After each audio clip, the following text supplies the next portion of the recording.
Sejam bem-vindos ao 6º Encontro de Arqueologia.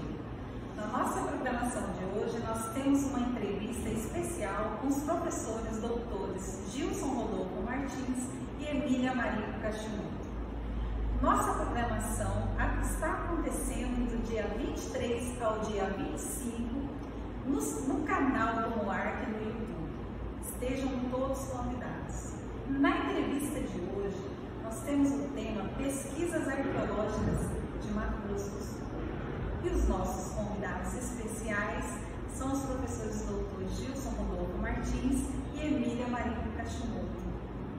O professor doutor Gilson Rodolfo Martins é graduado em História pela Universidade de São Paulo, doutor em Arqueologia pela Universidade de São Paulo, foi o fundador do Museu de Arqueologia da UFMS e a professora doutora Emília Marico Cachimoto é livre docente em Arqueologia Brasileira pelo Museu de Arqueologia e Etnologia da USP, doutora e mestre em Arqueologia pela USP, graduada em Geografia pela Unesp, foi professora da Universidade Federal de Mato Grosso do Sul e chefe de divisão do MOARC. Sejam bem-vindos, professores, e a fala agora é com vocês. Gostaria de cumprimentar ali a equipe organizadora do 6º Encontro de Arqueologia do MOARC, Museu de Arqueologia da UFMS, com o título Identidades e Patrimônio. Então, é um grande prazer retornar à casa e falar um pouco sobre o que eu tenho mais me dedicado, assim, como um projeto científico, né, sobre o Rio Paraná. Então, uma reflexão sobre identidades e patrimônio desse contexto que, vou tentar aqui com a seta, abrange essa porção norte da Bacia do Paraná, né? É um contexto bastante amplo, que são mais de 600 quilômetros que nós pesquisamos ao longo desses 24 anos, e abrange contribuições, né, de processos migratórios oriundos de diferentes áreas, né? Então, por meio da pesquisa arqueológica, nós fomos ampliando o entendimento dessa dinâmica populacional e que, de certa forma, dá uma identidade, como diz o professor Gilson, atualmente, como um mosaico cultural, porque nos tempos históricos, né, principalmente a partir da década de 70, grandes levas migratórias, né, de moradores da região sul do Brasil foram em direção à Amazônia, né, e muitos se estabeleceram aqui em Mato Grosso do Sul. Também há contribuição de pessoas que vieram do interior paulista, como eu, né, e o professor Gilson da capital. Então, essa migração do sentido leste-oeste para Mato Grosso do Sul.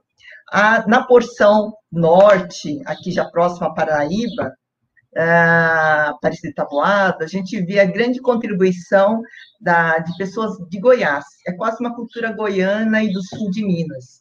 E aqui mais ao norte, nos afluentes, a influência do próprio Mato Grosso, né? E em termos de bacia, agora falando, né, bacia hidrográfica, essa contribuição de moradores ou paraguaios, bolivianos, até mesmo argentinos, né, que fizeram que hoje Mato Grosso do Sul tenha uma identidade múltipla, né, dessas diversas raízes. Então, quando eu vim para Mato Grosso do Sul, em 1994, morava perto do CTG, Centro de Tradições Gaúchas. Então, até alguns conhecidos iam vestidos, né, com uma roupa de prenda. Então, me chama muito a atenção, eu que vim do interior paulista, né, essa diversidade de modos de ser que aqui se estabeleceram, né? Então, se a gente analisar agora em termos culturais, nesse panorama de mosaico cultural, o próprio Rio Paraná, em termos arqueológicos, nós também percebemos essa grande dinâmica, né? Nós temos diferentes artefatos aqui nessa porção nordeste, né, que lembram mais essa contribuição do Brasil Central, Itaparica, e do sul, pontas de projéteis, que podem ser uma ramificação ou nova divisão dentro da grande macro tradição constituída e ainda empregado o termo tradição umbu, que se estende nessa porção sul estado. Depois, os povos agricultores ceramistas, Aratu, Uru e Tupi-Guarani nessa porção norte, e nessa porção sul da bacia, a subtradição guarani típica que nós encontramos no Rio Grande do Sul, Paraná, Santa Catarina, aqui no Oeste Paulista. Então, a gente percebe que realmente o termo que foi usado aqui é encruzilhada, né? Porque foi até um comentário que nós fizemos uma vez lá no encontro com os Vialu, né? O termo Carrefour, né? Então, de certa forma, o Rio Paraná também é um Carrefour, uma encruzilhada, uma convergência hidrográfica e cultural desde um passado remoto. Então, eu queria comentar um pouco nesse sentido, e também bastante feliz, né, porque eu comecei a frequentar o Rio Paraná em 1991, né, com pesquisas, lá em Primavera, e agora nós continuamos, né, desde 91 até 2017, e neste ano nós estamos retornando, né, com uma música da Elba Ramalho, De Volta para o Aconchego, retornando para o Rio Paraná, para continuar as pesquisas, né, com monitoramento arqueológico nas margens do reservatório. Então, é uma grande satisfação fazer parte desse projeto de longa duração científico e que tem dado bons frutos na nossa avaliação. Essa pesquisa foi realizada com o apoio do CNPq, Fundect, e principalmente da CESP, né, que ao longo dos anos financiou os projetos de pesquisa. Bom, o próximo, por favor. Então, aqui a gente tem uma visibilidade, obrigada, Rafael, alguns sítios, não são todos aqui, né, mas a gente vê uma densidade de sítios aqui na margem, frutos. Não, alguns perguntam, aqui foi mais povoado que no restante do estado? Não, é que na margem do Rio Paraná, a pesquisa tem sido bem mais intensiva ao longo desses anos, né, e teve esses resultados, mas certamente o estado foi intensamente povoado no passado pré-histórico, pré-colonial. Aqui uma visibilidade, então, dessa porção norte da Bacia do Paraná, né, então uma coisa é o Alto Paraná, o médio, e outra é o baixo, né, e no alto, em Mato Grosso do Sul, a região estadual, essa convergência de biomas, o cerrado, a floresta, a estacional, que, né, segundo o IBGE, seria uma continuidade da Mata Atlântica, com suas variações, o Pantanal, né, e essa vizinhança toda com outros países latinos. Próximo, por favor. Então, essa é uma visão do Rio Paraná antes da formação do reservatório, mais especificamente na ponte que liga a Presidente Epitácio a Bataguaçu, né? Então, sempre havia esse movimento, já que a gente está falando de identidades, né, e, portanto, memória, sempre havia um intenso movimento de embarcações, pescadores, né, e que está bem ilustrado aqui, porque a pesca era realmente abundante. E, ao mesmo tempo, vários chamados portos de areia, que retiravam areia e cascalho do leito do rio como material de construção. Então, aqui está ilustrado um pouco a utilização recente do Rio Paraná e a própria vocação de origem paisagística, ou seja, a navegação, a pesca e o uso da matéria-prima. Cascalho, areia, argila, né, muitas olarias existiam nessa região. O próximo, por favor. Bom, aqui é um zoom, né, nessa potencialidade litológica das margens do Rio Paraná. O seu Antônio é um antigo morador lá de Presidente Epitácio. Todas as vezes que nós trabalhávamos ali na região de Bataguaçu, nós passávamos na casa dele para convidá-lo para ir trabalhar. Vamos, seu Antônio. Ele já esperava junto com o Fagner, o filho dele, para participar dos trabalhos, né? E aqui, no caso, ele está coletando o nível de cascalho, né? Muitos seixos, lascas. Esse é o sítio Alto Paraná 11. Então, na base do barranco, antes da formação do reservatório, então, esse esse conglomerado de cascalhos, então uma matéria-prima extremamente abundante em quase toda a margem do Rio Paraná, curso superior, e que fazia com que a área fosse intensivamente ocupada e até as populações pré-históricas não tinham muita expectativa de, digamos assim, economizar matéria-prima. Era abundante, então a gente percebe que eles faziam muitas peças e descartavam com bastante facilidade essas peças, né? E agora, recentemente, a atividade continua, isso foi inundado pelo reservatório, mas o trabalho de dragagem para retirar do cascalho do leito continua, né? Existem os portos de areia, de cascalho. Então, é uma das potencialidades naturais, geológicas, que estimulou o passado pré-histórico e continua sendo fonte de subsistência para vários grupos da população. Próximo, por favor. Uma visibilidade, então, em frente à Ilha Comprida, lá em Três Lagoas.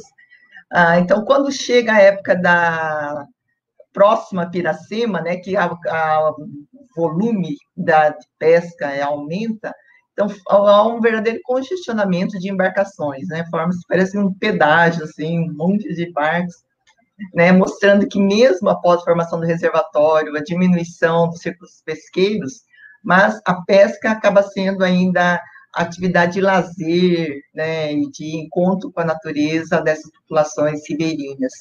Na verdade, vem muita gente do interior paulista, né, mais do que Mato Grosso do Sul, em busca desse rio. Eu mesmo, quando era criança, morava em Presidente Prudente, a 80 quilômetros do Rio Paraná.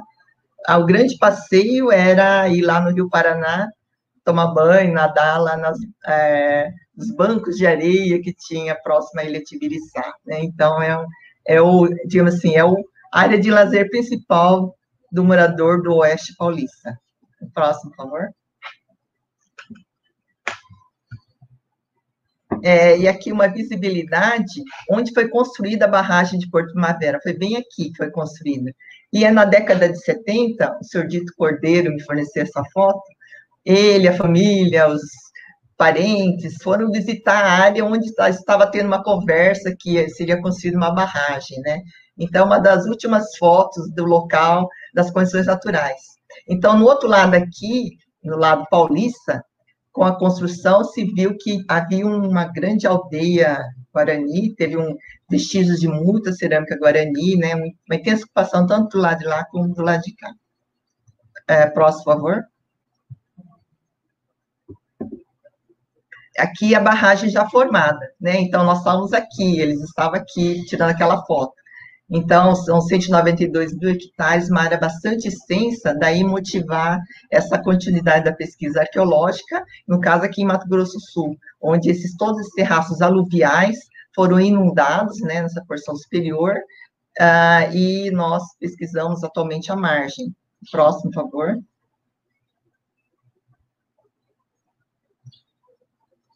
Bom, então a pesquisa arqueológica do Rio Paraná, desde 1991, teve os seguintes pressupostos, que se nós realizássemos com grande intensidade trabalhos de campo e laboratório, a frequência permitiria a convergência de dados e evidências que permitiriam, portanto, uma interpretação efetiva sobre esse passado, uma vez que nós tínhamos condições de fazer esse intenso trabalho de campo.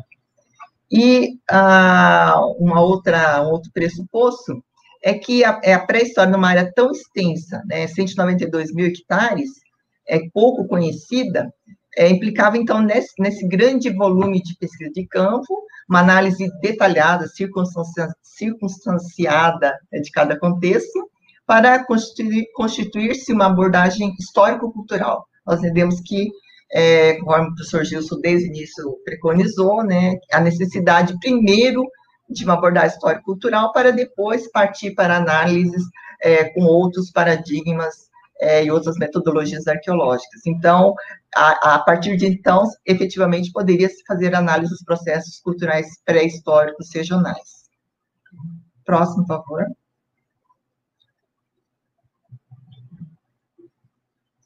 Então, uma foto do levantamento, em 1993, aí no Ribeirão Quebracho, né? Então, fomos quase que exploradores, digamos, entre aspas, né? Porque eram locais que não eram mais navegados.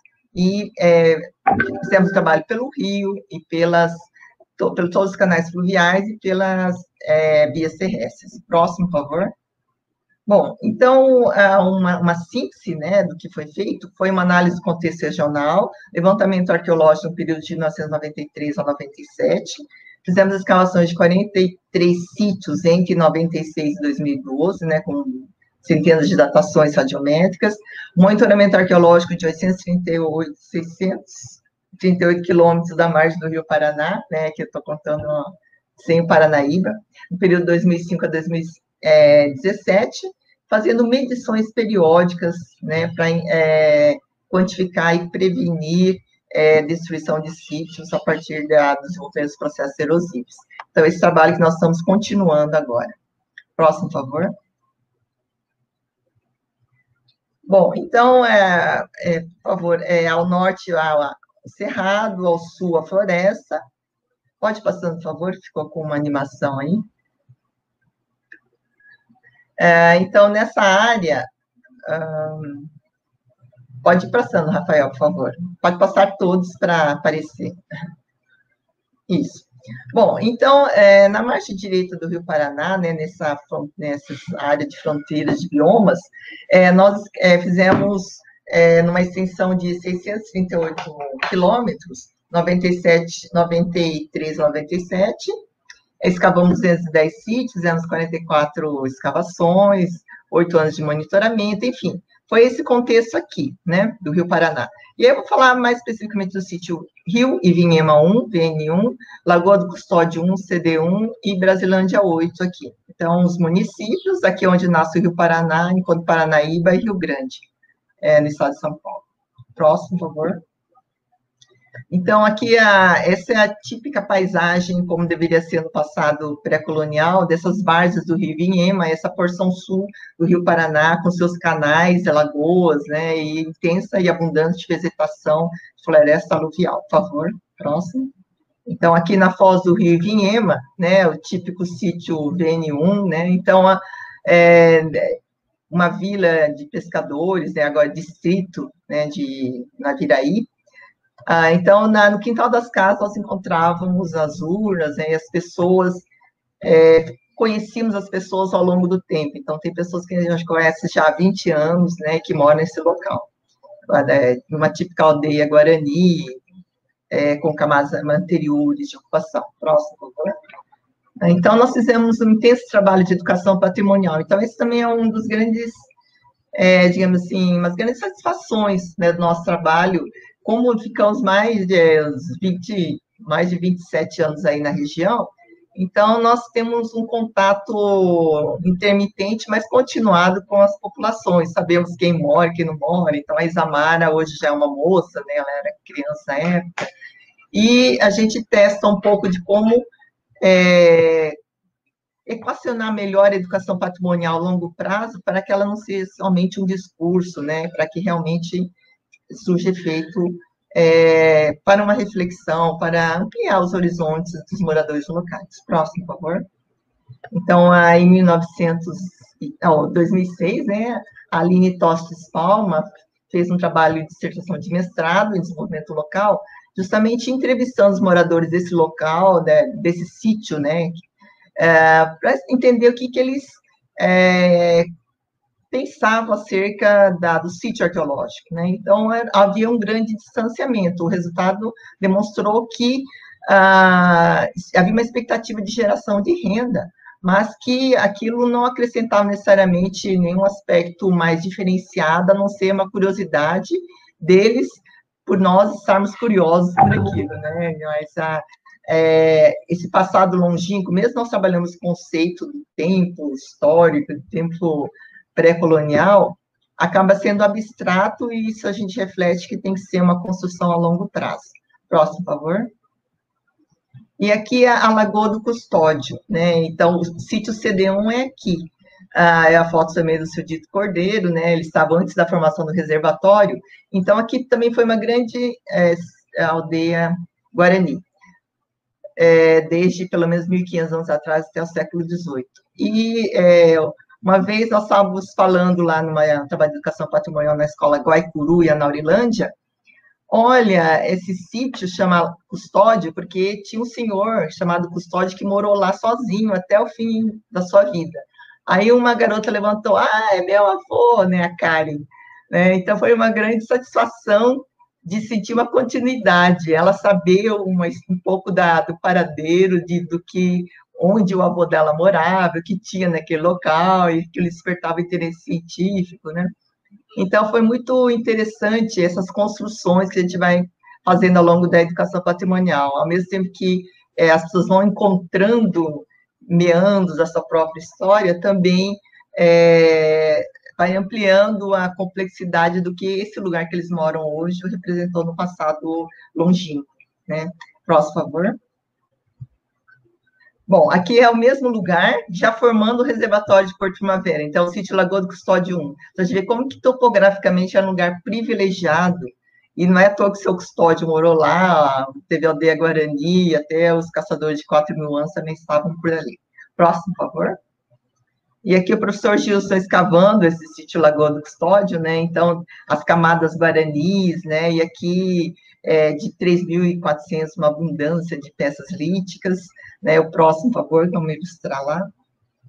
Uma das peças cerâmicas, né, que encontramos lá, inclusive nós chegamos lá de barco, aí tinha uns pesquisadores falando, nós estamos fazendo uma pesquisa sobre antigas aldeias guaranis, vocês sabem se tem algum vestígio de cerâmica antiga? Aí ele falou, tem sim, um pescador, isso foi em 1994. Ele falou assim, tem sim, vem aqui, eu vou te mostrar. Aí ele foi e mostrou um pedacinho dessa vasilha cerâmica, né? Então, ele estava reconhecendo que ali era uma antiga aldeia mesmo, que era uma peça ocasional. Próximo, por favor. Aqui, peças líticas, né, da camada de 3.400 anos, o sítio Lagoa do Custódio 1. Próximo, por favor. E aqui a equipe, uma parte da equipe da escavação, né? Então, já voltei lá procurando esse pessoal, né? O Leonice foi para uma fazenda lá em Mato Grosso, o Edinho foi trabalhar numa fazenda, ele foi para outra região, né? Então, enfim, só o Joaquim que mora lá. Enfim, um terço do município foi inundado por Porto Primavera e não dá para se perceber muito bem o retorno disso em termos de desenvolvimento sustentável, com os recursos da indenização da SESC, né? São questões que mostram que a sociedade local não está tendo um movimento de autovalorização, né, e de crescimento necessariamente, se nós pensarmos nessas pessoas que nós conhecemos e que não estão mais lá. Quizás sejamos enganados e que a sociedade cada vez mais se desenvolva na região. Próximo, por favor. Aqui em Brasilândia já, né, camadas de 6.900, 4.300, o próximo, por favor. E lá em Três Lagoas, em Jupiá, né, então no final da tarde os pescadores saem para passar a noite inteira no rio pescando, né, então a vocação do Rio Paraná como um local de pesca, mesmo não tendo muito pescado, né, as espécies tradicionais são cada vez mais rarefeitas, mas essa prática faz parte do cotidiano desses moradores ribeirinhos, em grande parte. Próximo, por favor. E aí, esse diálogo, só para ilustrar, que nós fazemos com a comunidade, no caso em Brasilândia e Três Lagoas, até a Laura, né, está presente aqui conosco, fizemos intenso trabalho já com escolas municipais, estaduais, principalmente ali na região. Próximo, por favor.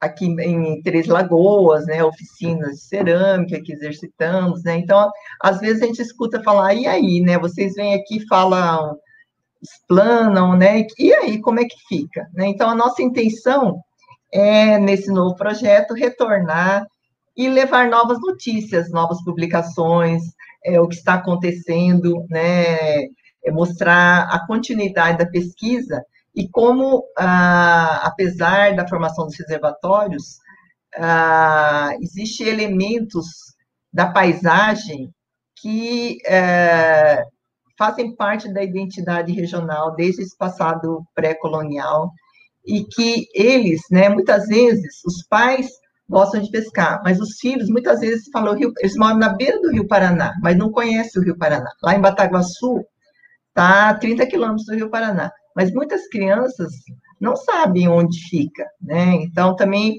há um distanciamento, a gente tenta estimular esse sentimento de satisfação com a geografia do seu ambiente de vida atual.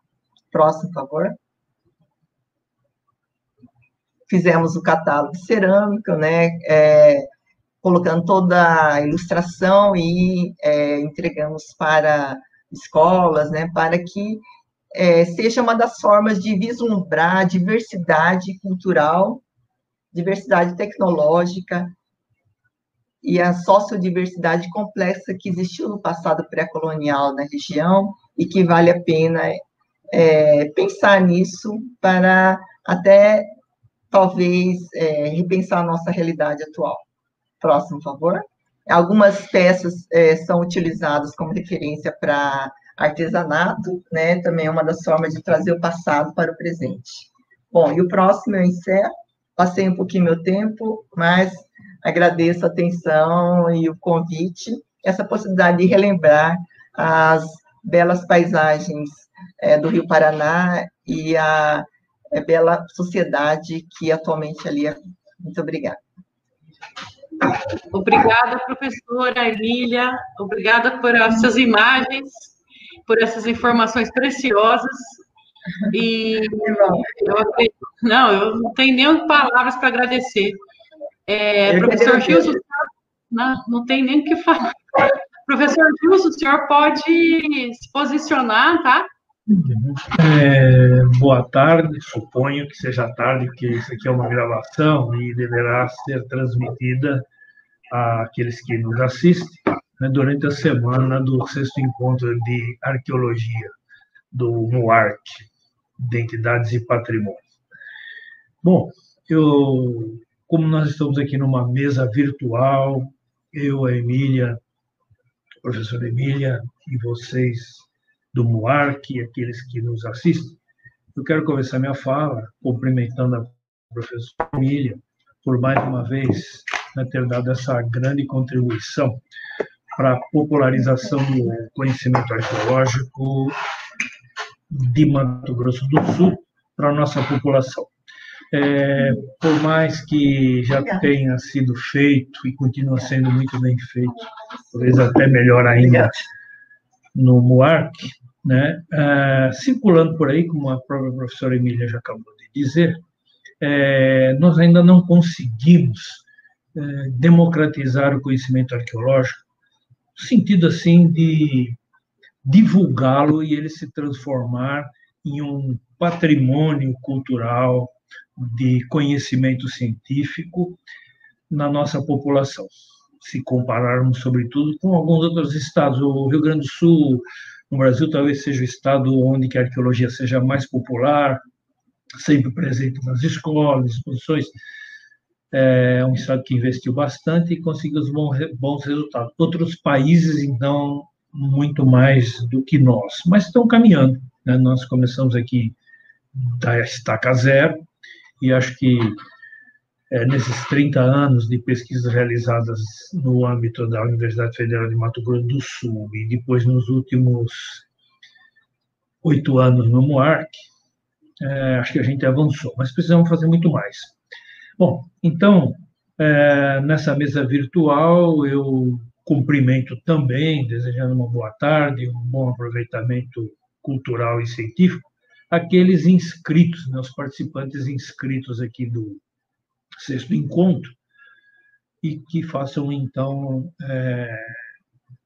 um aproveitamento daqueles conhecimentos que estão sendo aqui transmitidos, quase que numa retrospectiva de pesquisa arqueológica, embora eu vou me referir a trabalhos que estão sendo feitos atualmente, como também a professora Emília assim se manifestou, né? O projeto, os estudos, a pesquisa arqueológica no Rio Paraná não parou ainda, né?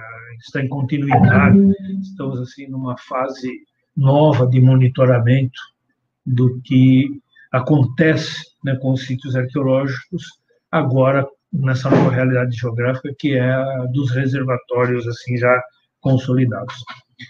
Bem, eu gostaria também de transmitir inicialmente meus cumprimentos aos próximos palestrantes. Eu não sei exatamente qual vai ser a ordem das apresentações no 6º encontro, mas eu sei, né, que foram convidados o professor José Luiz Peixoto, que deverá dar uma grande contribuição para que se divulgue o conhecimento das pesquisas arqueológicas na região do Pantanal, né? Eu aqui vou falar sobre a região praticamente central de Mato Grosso do Sul. Então, dessa forma, o 6º encontro estará dando uma visão panorâmica da arqueologia de Mato Grosso do Sul. Também quero cumprimentar o meu grande amigo e colega, o professor André Luiz Soares, que eu sei que foi convidado, né, e prontamente aceitou esse convite. Não é a primeira vez que ele vem no MUARC, sempre foi um fiel e aliado, né, da arqueologia aqui nessa região centro-sul do Brasil. E teremos um grande prazer em tê-lo no âmbito desse evento. Também o professor Fábio, da Universidade de Pelotas, da Universidade Federal de Pelotas, o professor André Luiz, da Federal de Santa Maria. Então, eu acho que a programação, ela realmente está bem recheada e faz jus, né, à tradição dos encontros de arqueologia que foram promovidos pelo MUARC. Esse é o 6º, já tiveram 5. Esses 5 encontros anteriores estão aí documentados aí nos corredores do MUARC, com cartazes de divulgação produzidos na época em que se realizaram esses encontros. Há uma lista de temas e dos participantes. Ou seja, essa atividade, né, promovida aqui pela Universidade Federal, pelo Museu de Arqueologia, sem dúvida propagou, né, Mato Grosso do Sul, seu passado, né, sua cultura, suas tradições, seu meio ambiente, para o resto do Brasil. Porque vieram convidados aí das principais, nesses 5 encontros que antecederam, vieram convidados professores, pesquisadores de todas as grandes universidades do Brasil, inclusive do exterior, né? Então, a mim, pessoalmente, tenho certeza que sou um porta-voz desse mesmo sentimento partilhado com a professora Emília. Nos sentimos felizes, né, em ver a continuidade desses encontros de arqueologia e torço para que não tenham final. Bom, eu primeiro queria me reportar a questão do tema, né, do encontro, e, claro, transposto para essa mesa, né, identidades e patrimônios. A minha intervenção vai um pouco, ou bastante até, na linha do que a professora Emília desenvolveu, tentando alocar, né, o que foi feito de prático, de campo, concretamente, com essa proposta, que é sempre um desafio, que provoca, né, as instituições contemporâneas. Eu confesso que fica difícil de falar sobre arqueologia e identidade, né? Eu não, pelas nossas experiências, falo por mim agora, com raras exceções, eu não vi um vínculo de identidade cultural da população atual com o passado arqueológico. Parece que o advento do fenômeno colonial, ele abreviou, ele reduziu muito, né, a permanência dessas tradições do passado arqueológico pré-colonial com as populações que hoje habitam em Mato Grosso do Sul. Agora, em termos de patrimônio, sim, eu acho que podemos falar que essas populações, elas têm e são, poderíamos dizer até, proprietárias culturais de um riquíssimo acervo patrimonial, constituído numa estrutura de palimpsesto. Ou seja, nós vamos encontrar em Mato Grosso do Sul os primeiros vestígios, né?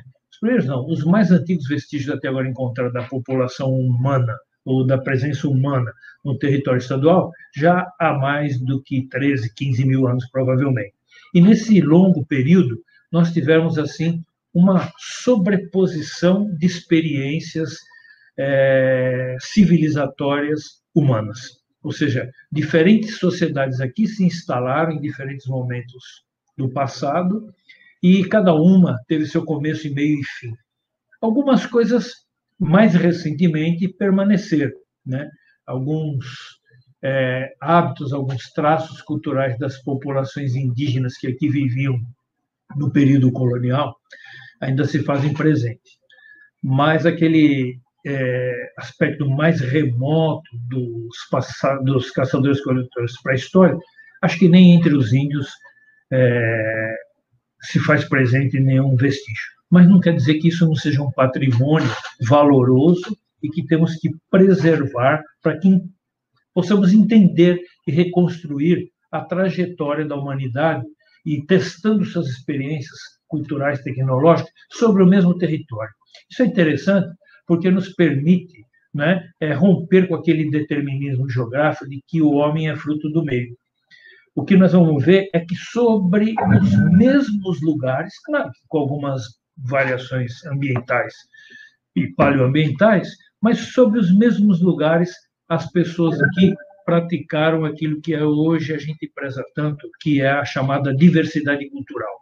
Então, o fato de a gente ter um palimpsesto de estruturas culturais sobrepostas, mas diferentes entre si, né? Isso traz para nós assim a realidade e a viabilidade da diversidade cultural. Só que hoje, pelas características do presente, como um produto de uma longa história, como a professora Emília acabou de mencionar, nós vivemos numa sociedade que é um verdadeiro mosaico cultural, uma sociedade multicultural, e isso é melhor, né? Porque temos a oportunidade de trocas culturais e que, no âmbito delas, a vida de todo mundo melhora. Mas, assim, falando sobre a minha participação nesse evento, me propus, discutindo, claro, com os organizadores, aos quais eu cumprimento, Rafael, a Laura, a professora Lia, o professor Eduardo, Carlos Eduardo, todos esses aí que construíram, né, esse evento, nós discutimos como contemplar com uma contribuição positiva o que se pretendia e chegamos assim a um subtema, né, que seria focar trabalhos de arqueologia que já foram feitos, mas que estão sendo feitos atualmente na região de Aquidauana, tá? Mas quando eu falo aqui a região de Aquidauana, eu estou ampliando um pouco essa fronteira geográfica municipal para 3 municípios, na verdade. Aquidauana, Anastácio e 2 Irmãos do Buriti. Na verdade, esses 2 últimos municípios são desmembramentos do território municipal de Aquidauana ao longo da história do século XX. Primeiro, Anastácio, em 1964, que separou de Aquidauana, e depois 2 Irmãos do Buriti, que se separou de Anastácio. Ou seja, esse ambiente circunspecto dentro dos limites da antiga Aquidauana já foi, ainda é, um dos maiores municípios de Mato Grosso do Sul. Agora, o ponto central dessa apresentação, já feito esse recorte geográfico, né, é apresentar aqui para vocês e deixar público e aberto à discussão o estágio atual do desenvolvimento de um projeto chamado Avaliação dos Impactos Arqueológicos sobre o Patrimônio Arqueológico causados pela pavimentação asfáltica da rodovia MS 450, que interliga Aquidauana ao município de 2 Irmãos, mais especificamente o distrito de Camisão e o distrito de Palmeiras. Vale dizer que esse projeto foi aprovado, está autorizado pelo IPHAN, que vem acompanhando assim muito de perto os trabalhos, acho que de uma forma assim que tem contribuído bastante, né, na medida que fazem observações ao que está sendo feito, sugestões, né? E também não poderia deixar de mencionar o apoio integral que nós estamos tendo para executar as pesquisas necessárias a uma compreensão e mitigação dos impactos dessa obra de engenharia é feito pela AGESU, Agência Estadual aqui de Construção de Estradas e Obras de Mato Grosso do Sul, do Governo do Estado, né, que tem sido parceira também, né? Os técnicos da AGESU, o geólogo Pedro, o Joel e outros que fazem parte da equipe da Diretoria de Meio Ambiente estão sempre lá conosco e contribuem bastante. E não poderia deixar de citar, naturalmente, que esse trabalho, que embora eu estou apresentando, mas é feito em cooperação, em parceria com a professora Emília Kashimoto e mais outras pessoas que nos ajudam. Pode mudar a placa, por favor?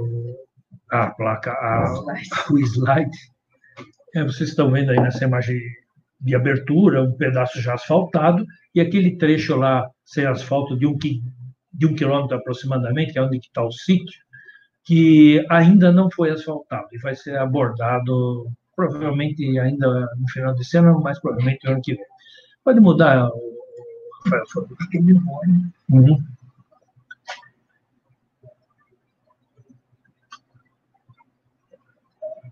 Bom, pelo que vocês estão vendo aí, né?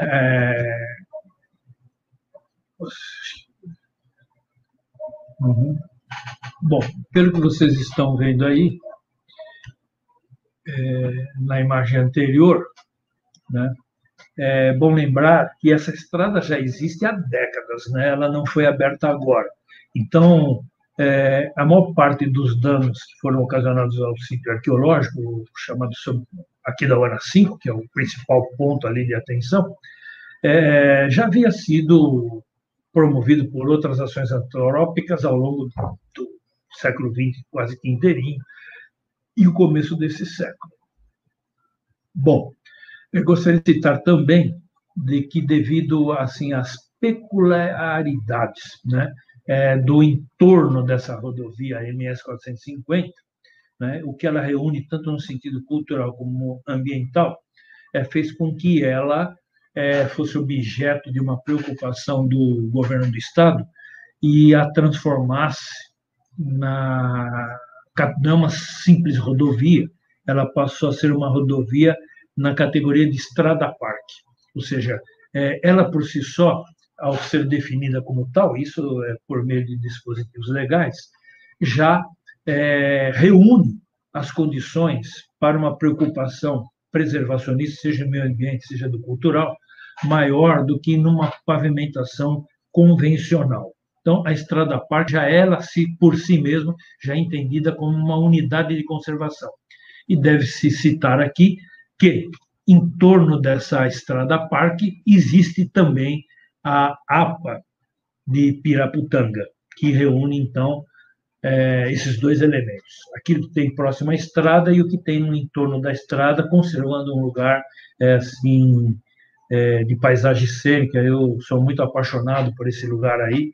Eu diria assim que é um dos locais mais espetaculares de Mato Grosso do Sul. E a vantagem dele é que está tão perto de Campo Grande que se apresenta assim, num futuro próximo, como uma área de lazer, de desenvolvimento cultural e educação ambiental muito propícia.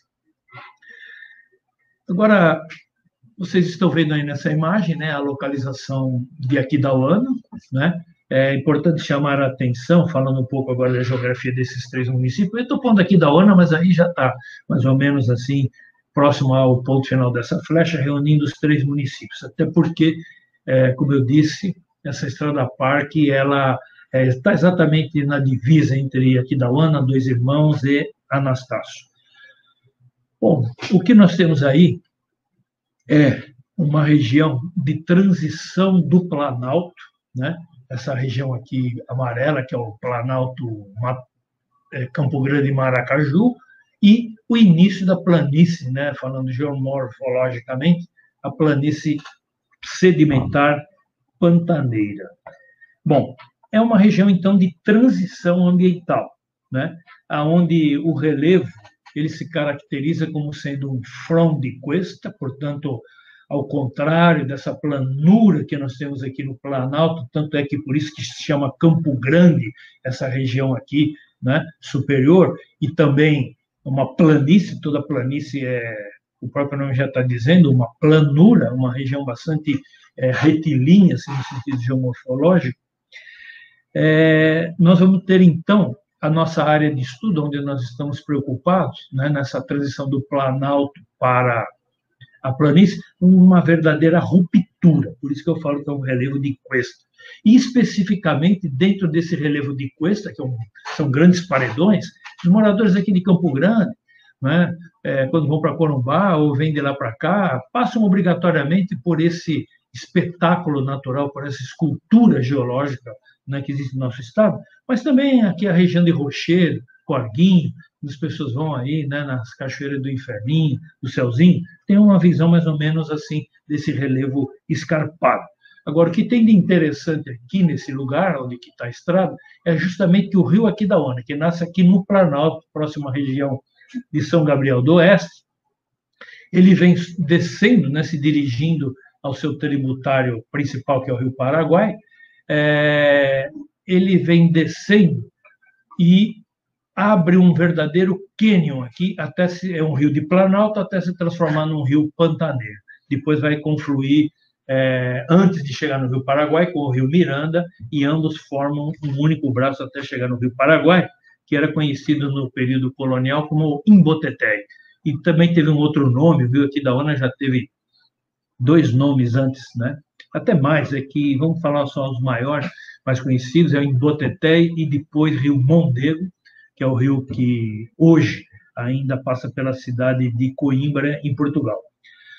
Aquidauana, né, aqui localizada, já está numa altitude bem baixa. Nós sabemos aqui que no Planalto algumas regiões chegam a atingir quase 600 metros de altitude em relação ao mar, como Cidrolândia, Campo Grande mesmo, algumas altitudes em torno de 550 metros, mas essa região de Aquidauana, onde nós estamos pesquisando, já estão em altitudes bem baixas, 120 metros acima do mar, né? E essas altitudes vão diminuindo em direção ao Rio Paraguai, onde a planície chega a ficar apenas 60 metros acima do mar. Claro que na região de morros, que aqui também existe, né, as altitudes são maiores, chegam a 600, 700 metros. Uma coisa que eu gostaria de discutir também nessa fase aqui de caracterização do contexto ambiental é que alguns autores, algumas pessoas chamam aqui de Serra de Maracaju. Eu coloco isso como um tema para reflexão, porque esse trecho aqui da Serra de Maracaju, ou localmente chamado Serra de Aquidauana, ele difere muito da Serra do que chama Serra de Maracaju, aqui na direção de Niuaque, ou aqui na direção de Rio Negro menos, mas a Serra de Aquidauana, segundo estudos arqueológicos que já foram feitos lá, ela é geologicamente oriunda de mais de 400 milhões de anos atrás, enquanto que a Serra de Maracaju, que esses paredões da Serra de Maracaju, bem visíveis em alguns pontos aqui, né, nesse eixo norte e sul do Mato Grosso do Sul, se formou em torno de 70 a 80 milhões de anos atrás. Os solos nessa região são bastante arenosos, um arenito vermelho, não é o arenito Botucatu, né? Não é o arenito Kaiowá, não é o arenito Bauru. Os solos dessa região aqui, próximo aqui da Aquidauana, são característicos da decomposição dessa cuesta e são solos, então, areias avermelhadas derivadas dessa Serra de Aquidauana, que tem alto teor de ferro.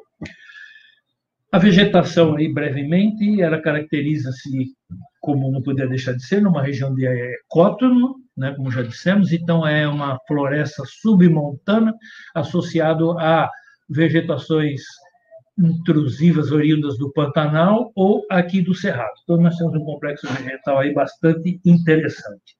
Um pouco falando agora brevemente sobre a geografia humana, é uma baixa população, né, que temos aqui nessa região, se compararmos com Campo Grande, se compararmos com o sul do estado, se juntarmos a Anastácio, Aquidauana e Dois Irmãos do Buriti, talvez nós tenhamos aí em torno de uns 80 mil habitantes. Agora, poderia passar para mostrar aqui a serra um pouquinho, Rafael, por favor?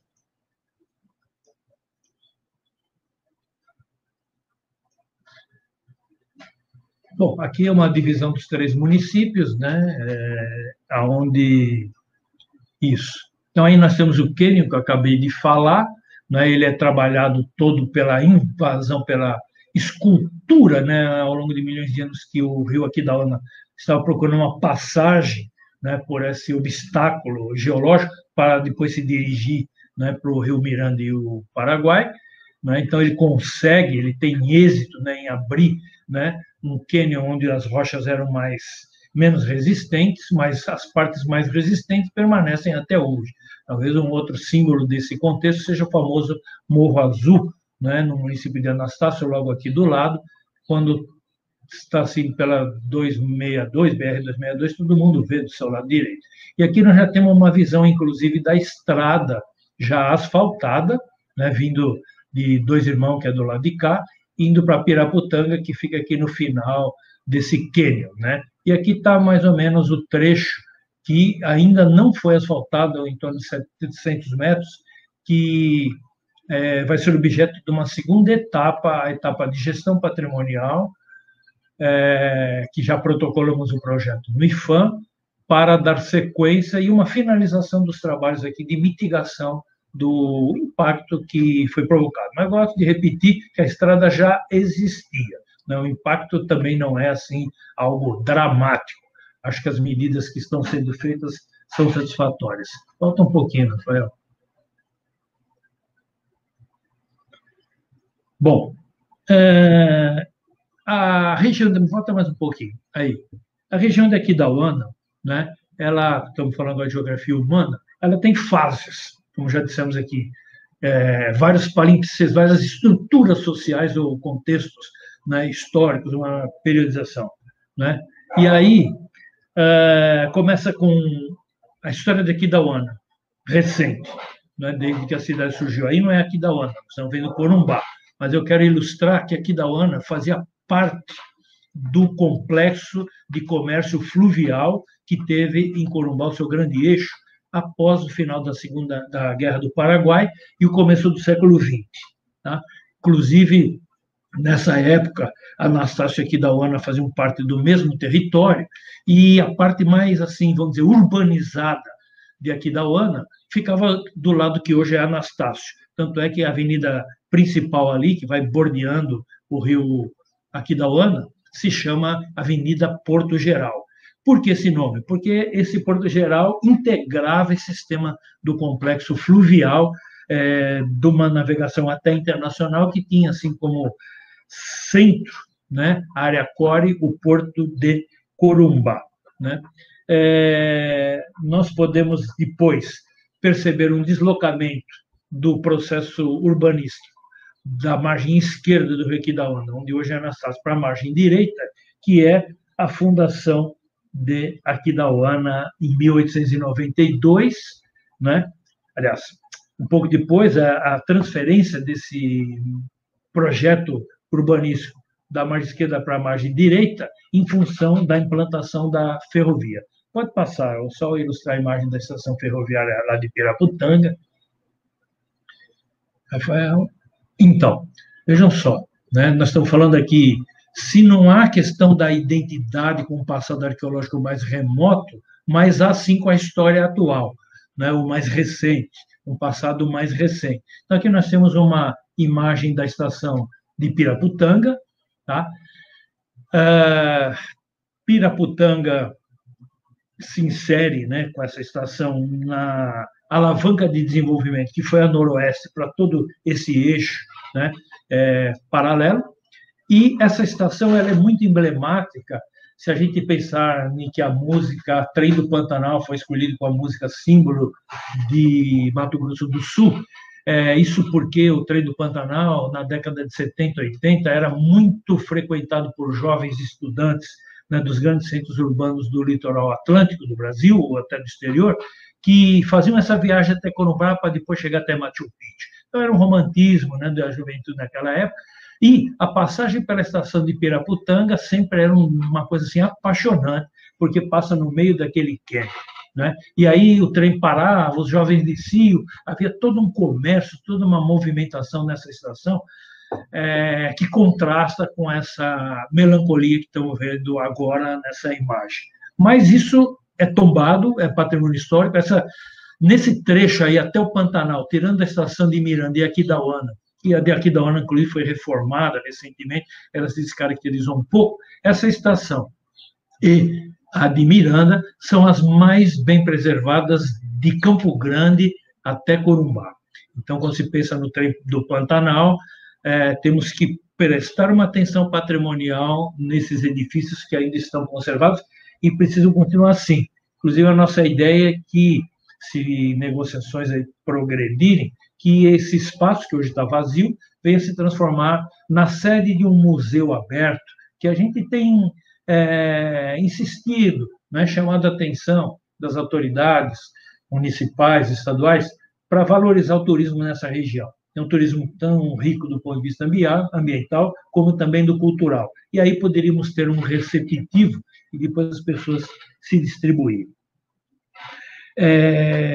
Bom, se nós formos só concluir essa história recente de Aquidauana, temos que citar que a ocupação da história recente de Aquidauana se deu por meio da pecuária, no século XIX, antes da Guerra do Paraguai. Já havia um indivíduo que tinha fazenda aí nessa região de Piraputanga, chamado João Dias, tanto é que tem um córrego aí no meio dessa morraria, um pequeno afluente do rio Aquidauana, ali perto da aldeia do Limão Verde, do Rio Sereno, que se chama Córrego João Dias. Justamente, talvez esse aí seja o primeiro pioneiro aí no século XIX, antes da guerra, inclusive.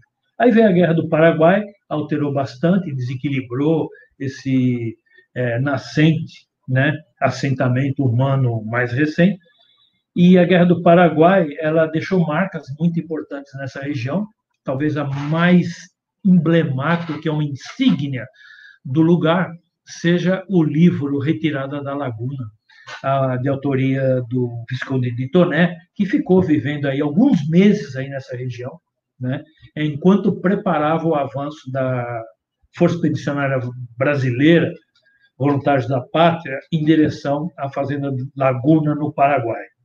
Então, se formos pensar também em termos de Guerra do Paraguai, de literatura brasileira, né, sabemos que o livro Retirada da Laguna foi um dos grandes sucessos da literatura brasileira.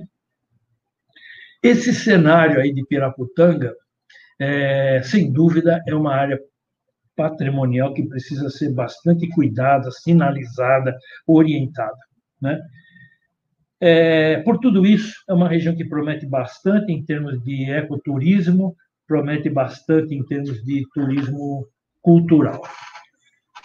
Agora, o passado do lugar aí, né, pensando ainda na ideia de patrimônio, né, que está associado a esse projeto da pavimentação da Estrada Parque, né? Pode mandar, Rafael? A região, no período colonial, não pertencia ao Brasil, acho que isso todo mundo sabe, pertencia à Espanha por força das determinações do Tratado de Tordesilhas, né? E justamente respaldado, né, por esse documento jurídico, né, diplomático. Bem, passando agora para um outro tópico dessa exposição, né, que subsidia, né, ou subsidiará, espero eu, né, investidas patrimoniais nessa região, que é tão rica, que é tão potencial. Gostaria de voltar um pouco no passado, novamente, no passado do descobrimento do Brasil para cá até o século XIX, ou seja, séculos XVI, XVII e XVIII. No século XVI, essa região aqui da Bacia do Miranda e Aquidauana, né, como eu disse, era conhecida pela bacia do rio Imboteté. Temos aqui, então, o rio Imboteté, que seria o rio Miranda hoje. Isso é uma ilustração do século XVII, feita por padres jesuítas. O que chama atenção ao observarmos esse mapa aqui do século XVII é que já nessa época, né, a partir de 1600, nós já tínhamos uma primeira cidade instalada aqui na região, que pode ser considerada, inclusive, a primeira cidade no território de Mato Grosso do Sul, uma das primeiras do Brasil Central, que era Santiago de Xerez, né, localizada aqui nas margens do rio Aquidauana, e da qual ainda existem ruínas, existem vestígios arqueológicos que também aguardam continuidade das pesquisas. Ao mesmo tempo que existia Xerez aqui na região do rio Aquidauana, né, nessa bacia, e toda a região se chamava Campos de Xerez. Eu não estou me referindo só às ruínas. As ruínas ficam a 12 quilômetros de Aquidauana, da cidade atual, né, na margem do rio Aquidauana. É importante lembrar que, juntamente com a implantação, né, de um modelo colonizador ibérico, especificamente espanhol, aqui na região hoje, tão pertinho da cidade de Aquidauana, padres jesuítas espanhóis, castelhanos, paraguaios também vieram para cá e instalaram aqui uma missão, né? A missão jesuítica do Itatim. Pode passar, por favor, Rafael. Bem, tanto a fundação de Xerez, Santiago de Xerez, quanto a implantação da missão jesuítica do Itatim se deve ao fato de que, já mesmo antes do período colonial, nós tínhamos aqui vivendo na região uma outra população étnica, que não é a atual indígena, né? Eram indígenas também, mas não os atuais habitantes dessa região, que eram índios Guarani, né? Os chamados Guaranis do Itatim. Isso foi um nome que foi dado pelos jesuítas a esses índios que já viviam aqui há pelo menos uns 300, 400 anos antes do descobrimento do Brasil, já moravam nessa região da Bacia do Miranda e Aquidauana. Depois, isso foi durante o século XVI. 17, perdão. Quer dizer, os índios viviam no século XVI, 17 chegaram os espanhóis, paraguaios e jesuítas, né? Então aqui pertencia ao Paraguai católico colonial, mas, em função de questões diplomáticas entre Portugal e Espanha, que não aceitavam os limites definidos pelo Tratado de Tordesilhas, não vou poder ter tempo de entrar agora em detalhes, os portugueses, assim, sob a orientação do rei de Portugal, passaram a invadir essa região, ou, segundo eles, ocuparem aquilo que era deles, né? Já que questionavam os limites do Tratado de Tordesilhas na sua porção ocidental. E aí nós vamos ter investidas bandeirantes consecutivas, inclusive destruindo Santiago de Xerez, em 1632, e em 1648 expulsam daí os jesuítas das missões do Itatim. Mostra outra imagem aí, Rafael, por favor.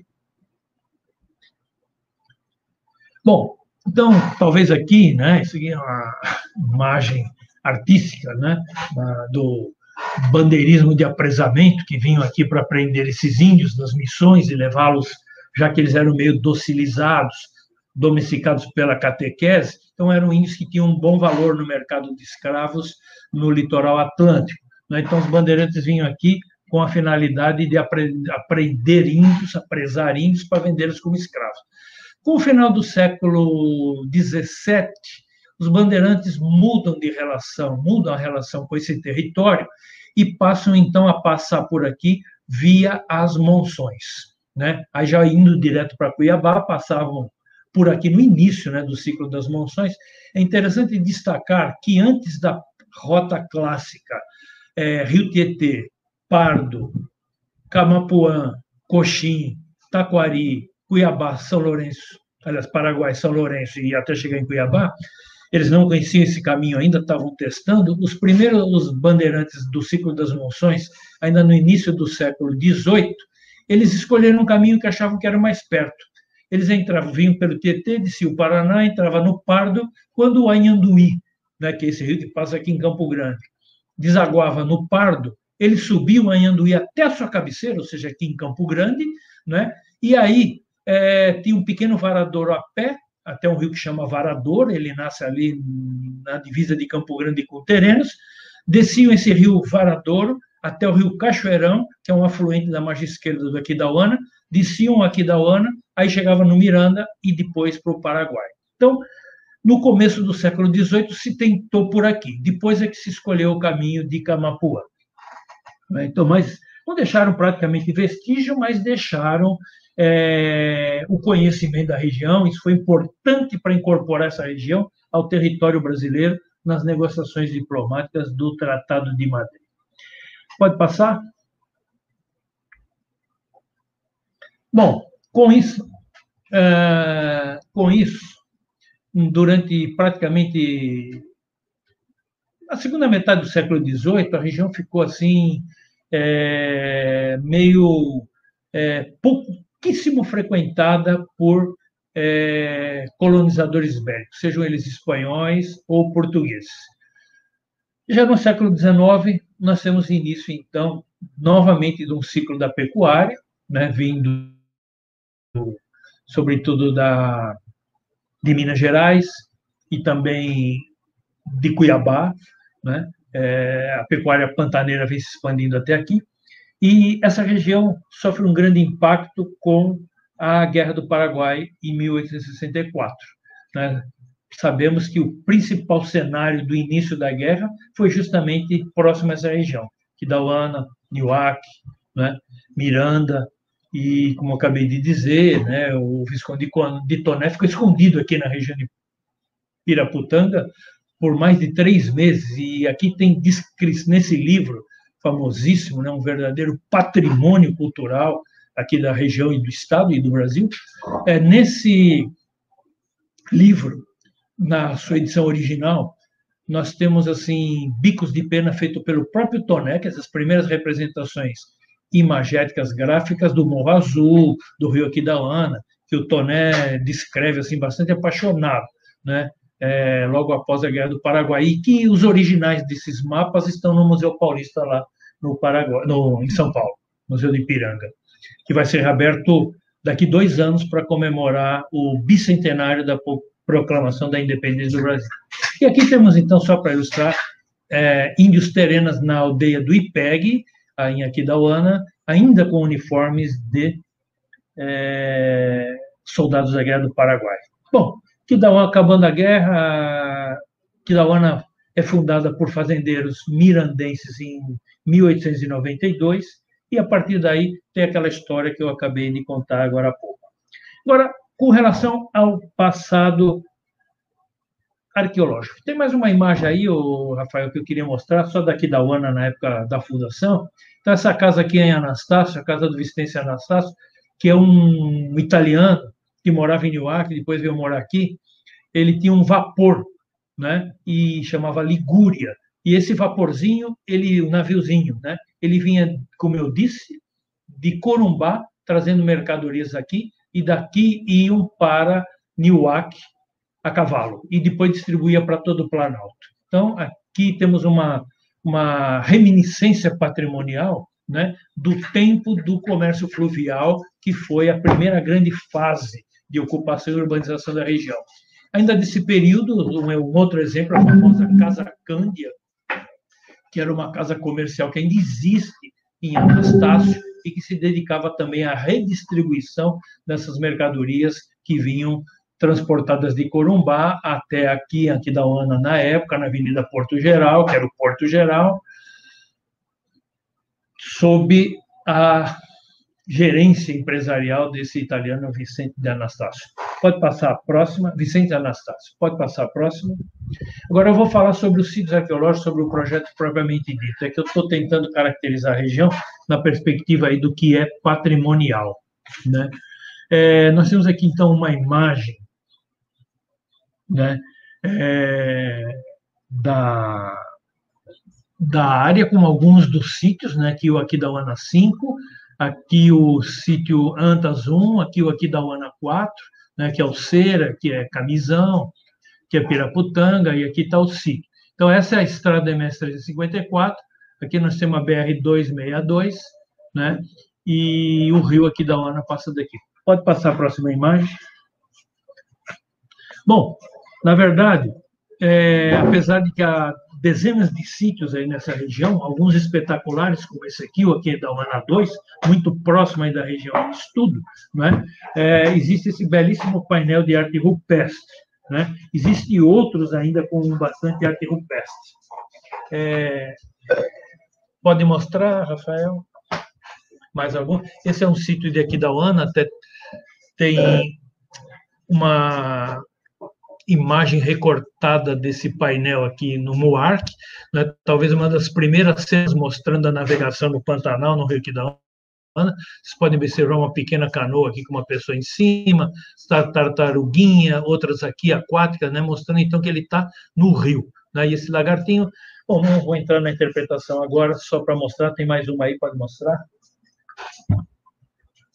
Esse aqui é o sítio Aquidauana 4, é o abrigo do Cera, hoje a UEMS, a Universidade Estadual do Mato Grosso do Sul, e esse aqui foi o único sítio dessa região que, fora esse Aquidauana 5, que já vamos falar daqui a pouco, foi mais profundamente estudado. Teve uma ex-aluna minha, a Maria Bernadette, que fez a dissertação de mestrado dela no Museu de Arqueologia e Tecnologia da USP. Volta, Rafael. Opa, para ali no abrigo. Volta um pouquinho lá, Rafael. Não, volta.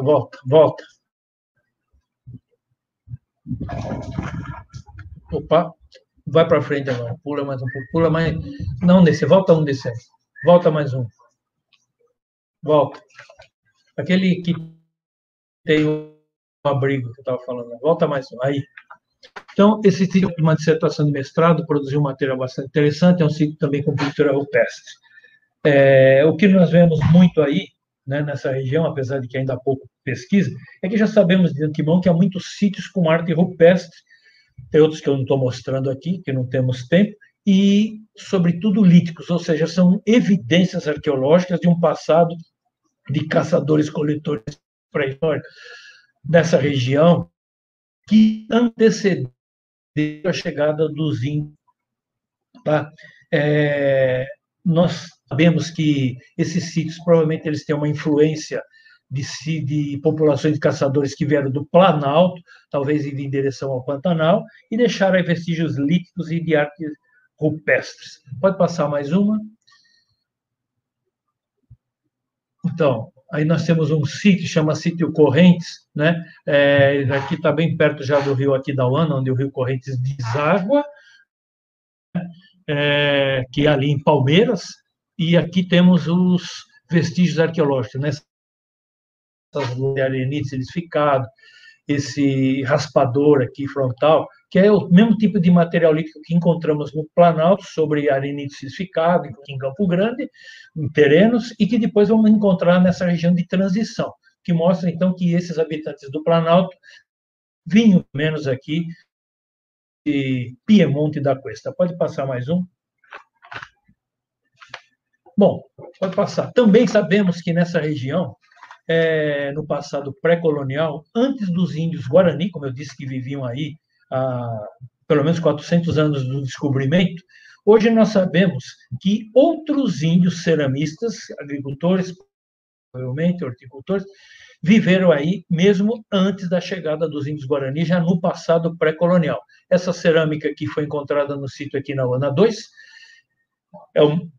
4, perdão, uma cerâmica que, entre outras características, apresenta, sim, um traço decorativo que, com certeza, não é associado aos índios Guarani, por isso que supomos que ela é mais antiga, que é justamente essas impressões de cordinha de caraguatá, que nos remete muito a tradições tecnológicas ceramistas da região chaquenha ou aí do Pantanal. Pode passar? Bom, aqui está uma imagem do trabalho, né? Esse aqui é o trecho que nós estamos trabalhando. Essa linha azul é a área de influência direta, área diretamente afetada pela obra, e aqui a área de influência indireta. Quer dizer, pega todo esse contexto que estamos falando, pode passar. Aí uma imagem de alguns sítios aí do entorno, né? Pode passar também. Bom, aqui temos uma visão panorâmica. Quem está vindo de Palmeiras pelo asfalto para chegar em Piraputanga, né, já está chegando na entrada do Canyon aqui, né?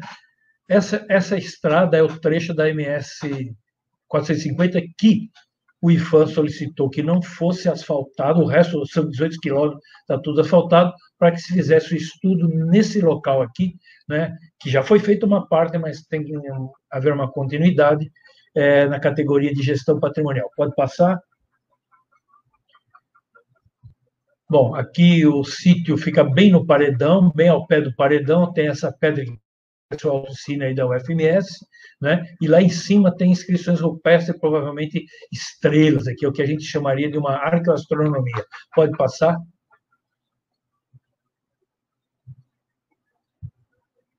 Aqui, né, os trabalhos foram precedidos pelo levantamento topográfico, que é o paredão. Nesse local está o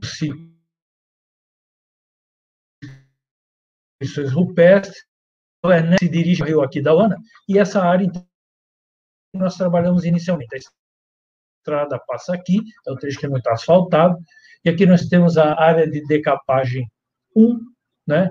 Abrimos uma outra área de decapagem aqui, né? E fizemos 2 trincheiras que forneceram, assim, farto material arqueológico. Pode passar. Pode passar. Então, aqui estamos fazendo o trabalho de sondagens, né? A chamada prospecção arqueológica. Essa aqui, hoje, já mais é concreto, é a ponte que atravessava o córrego das Antas, que aqui desagua no Aquidauana, e aqui vai lá para o paredão, onde tem um sítio espetacular com pinturas rupestres, aqui assim para cima, né? É o sítio Córrego das Antas 1. Né? Então, nós estamos fazendo aqui as prospecções arqueológicas, furos de sondagem. Bom, bem próximo, então, ao paredão, onde tem as inscrições rupestres, nós achávamos que seria uma prioritária para escavar, né? Ou para optamos por abrir essa trincheira, 25 metros, essa trincheira 1, que é uma trincheira relativamente rara, porque lugares 20, 30 centímetros já estava na rocha, mas sobre a rocha ou sobre os lugares que ainda tinha sedimento, encontramos farto material arqueológico, sobretudo lítico, e essa fogueira aqui, essa estrutura de fogueira que estava a 20 centímetros de profundidade, que ainda tinha carvões, foram enviados para datação nos Estados Unidos, e as datações em torno de 850 anos. Aqui lá em cima, né, a tela do cine, aqui embaixo que está as inscrições rupestres, e aqui o início, então, as diferentes fases da escavação da área de decapagem 1, né, até chegar na rocha novamente, que está em torno de 1 metro da superfície atual. Varia do lugar, lugares menos. Né, e durante todas as camadas achamos material lítico. Curiosamente, não achamos aqui nenhuma cerâmica, vamos achar do outro lado. Pode passar. Bom, aqui estamos na área de decapagem 2, mais ou menos aqui 30 a 40 centímetros de profundidade. Tem muito material lítico, aqui também vai até 1,5 metro para chegar na pedra, e achamos uma fogueira, aliás, várias fogueiras, uma delas associada diretamente a um grande fragmento de cerâmica, que já vou mostrar, e que foi datado em 2020 associado. Então, é o que eu estava falando para vocês. Ceramistas já existe aí, né, que nós nem sabemos como classificá-los assim, numa taxonomia da cerâmica arqueológica. Pode passar? Então, cerâmica, veja que é uma cerâmica mais rústica, né? Encontrar aí nas escavações. Pode passar, Rafael? Pode passar. Aqui os líticos, né? São, claro, muito mais antigos que a cerâmica.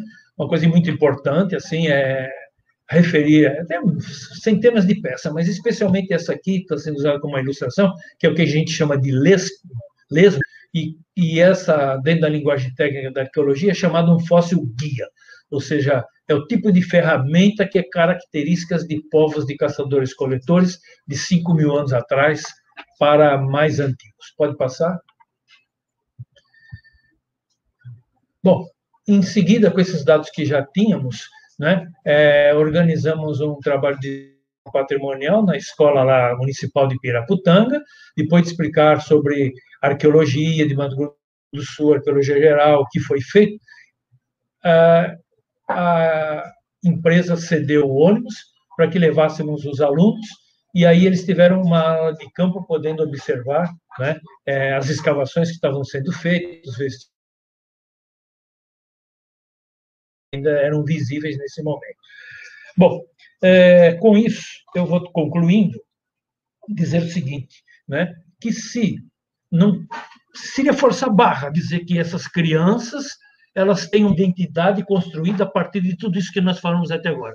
Não é verdade, né? A maior parte dessas pessoas que moram hoje em Piraputanga chegaram lá, os avós dessas crianças chegaram aí na região em 1935 para garimpar diamante, que nessa época havia vários pontos de e garimpo, né, no cascalho do rio Aquidauana, inclusive em Rochedo, Corguinho, lá tem 2 lugares chamados Baianópolis, Fala a Verdade, todos esses lugares aí foram garimpos de diamante na década de 30 e 40 do século passado. Deixaram alguns descendentes, né, eram baianos, daí vieram em Baianópolis, e esses que estão aí hoje, na verdade, como eu disse, não tem a ver com índio Guarani, não tem a ver com índio Terena, que vieram aí depois, né, junto, por ocasião da Guerra do Paraguai, né?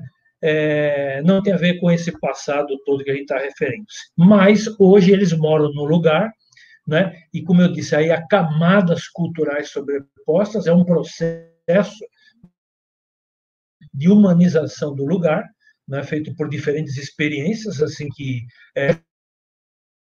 reforça a ideia da diversidade cultural e que, portanto, né, essa população, sim, ela tem um vínculo forte, né, lhes pertence todo esse patrimônio que está aí, desde os sítios arqueológicos de caçadores-coletores, pintura rupestre, cerâmica, Guarani, Terena, ferrovia, Guerra do Paraguai, garimpo, enfim, todas essas etapas históricas que deram origem a um lugar. A nossa ideia, finalizando, é de que, já que há tanto potencial tão perto de Campo Grande, que torna viável, né, projetos simples, de turismo da pesca está em decadência, eu digo lamentavelmente porque ele está em decadência porque está acabando o peixe, né? Ou seja, do turismo da pesca. É que se ele está decadente e lamentável é porque o peixe está acabando. Mas, enfim, isso é tomar. Então, as autoridades aí municipais dos 3 municípios e consorciadas com o Estado, com o IFAM, né, o Ministério do Turismo, próprio DENIT, né, a Ferrovia Noroeste, hoje é da empresa Novo Rumo, se associe, abra trilhas, se estruture um projeto de turismo cultural nesse lugar, né, que poderia, então, a partir disso tudo identificado, sistematizado, se transformar num museu aberto de Piraputanga. Eu não diria só museu arqueológico, o Museu Aberto de Piraputanga. Então, essa é a nossa proposta. Nós vamos continuar os trabalhos ainda, como eu disse, provavelmente no começo do ano que vem, para encerrar, né, no que diz respeito aos impactos causados pelo asfalto, que agora já está, assim, numa etapa terminal, já não espero que teremos grandes surpresas, né? Surpresa nós tivemos quando, ao escavar, né, na área de decapagem 2, encontramos vestígios da presença do homem aí nesse lugar, há mais de 5.000 anos atrás. Isso foi realmente surpreendente, como foi também essa cerâmica de 2.800 anos, que vamos dizer assim, um fato arqueológico que nos leva a repensar os modelos explicativos das origens da cerâmica e das populações indígenas aqui em Mato Grosso do Sul. Só isso, muito obrigado pela atenção.